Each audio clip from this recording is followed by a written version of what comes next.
High বন্ধুরা, আজকে আমি আপনাদের জন্য নিয়ে এসেছি চাটনির একটা দুর্দান্ত রেসিপি। আজকের রেসিপি হচ্ছে পেঁপের প্লাস্টিক চাটনি। চলুন তাহলে দেখে নিই এর জন্য আমাদের কি কি লাগছে। এর জন্য আমি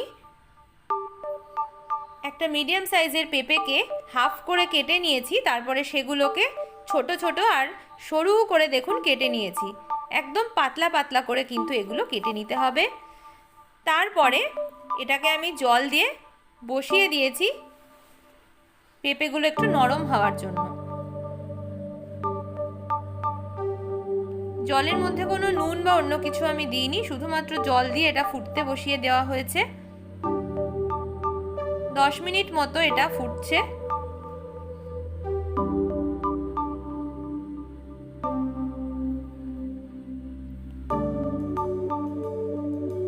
মিনিট পরে আপনারা একটা স্পুন বা হাতার সাহায্যে নাড়িয়ে দেখে নেবেন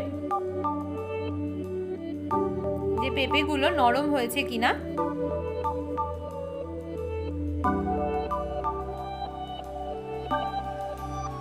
পেঁপেগুলো কিন্তু এই পর্যায়ে এসে পুরোপুরি নরম হয়ে গেছে,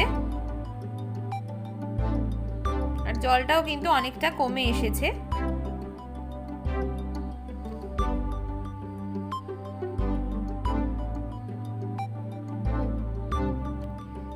বারবার করে স্পুন বা আপনারা হাতার সাহায্যে এটা একটুখানি চেক করে নেবেন। এরপরে এই পেঁপেটা জল থেকে ঝরিয়ে নিয়ে আমি একটা প্লেটের মধ্যে ঢেলে ঠান্ডা করতে দেব, আর এই জলটাকে শুকাতে হবে। এই জলটা পুরোটা ঝরিয়ে নেবেন, তারপরে একটা প্লেটের মধ্যে চাড়িয়ে দেবেন, তাহলেই দেখবেন 5 থেকে 10 মিনিটের মধ্যে সেগুলো একদম শুকিয়ে গেছে। এরপরে করে নেব আমরা চিনির রস বা চিনির শিরা। তার জন্য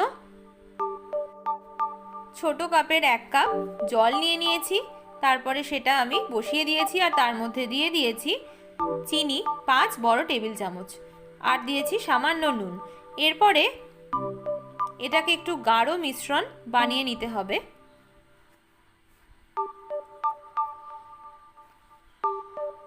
দেখুন আমার যে পেঁপের টুকরোগুলো কেটে রেখেছিলাম ওগুলো সম্পূর্ণ শুকিয়ে গেছে। ওটা কিন্তু আমি এখন দেব না, একটু এটা গাঢ় হয়ে যাবে তারপরে আমি দিয়ে দেব। দেখুন জল কিন্তু আমাদের অনেকটাই কমে এসছে, তাই এবার আমি যে পেঁপের টুকরোগুলো সেদ্ধ করে রেখেছিলাম সেগুলো দিয়ে দিচ্ছি।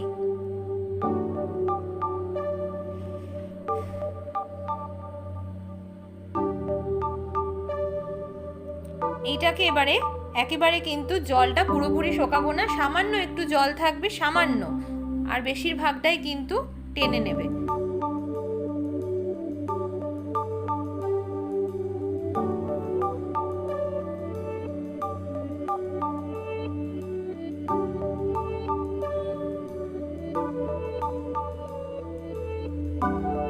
দেখুন জল কিন্তু অনেকটাই কমে এসেছে, আর একটু কমতে হবে।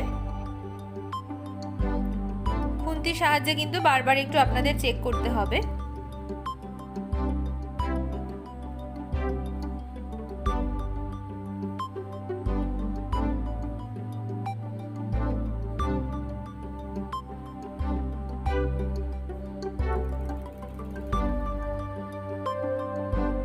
জল কমতে মোটামুটি 6 থেকে 7 মিনিট মতো সময় লাগবে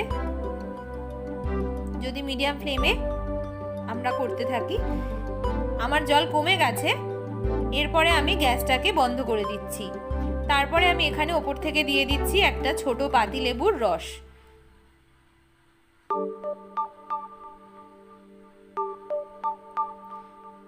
ছোট পাতিলেবুর রস দিয়ে দেবেন, আর সেটা একটা গোটা দেবেন। আর খেতে এটা মানে আপনারা না এটা তৈরি করলে বুঝতে পারবেন না, খুবই সুন্দর হয়। আমি একটা বোলের মধ্যে এগুলোকে নিয়ে নিয়েছি, আর ওপর থেকে দিয়ে দিচ্ছি সামান্য পরিমাণে একটু বিট নুন, আর দিয়ে দিচ্ছি গোলমরিচের গুঁড়ো। ব্যাস, আমাদের পেঁপের প্লাস্টিক চাটনি কিন্তু কমপ্লিটলি রেডি। আশা করি আপনাদের এই রেসিপিটা খুব ভালো লেগেছে। আরও নতুনত্ব রেসিপি দেখতে হলে আমার চ্যানেলে অবশ্যই চোখ রাখুন। সবাই খুব ভালো থাকুন।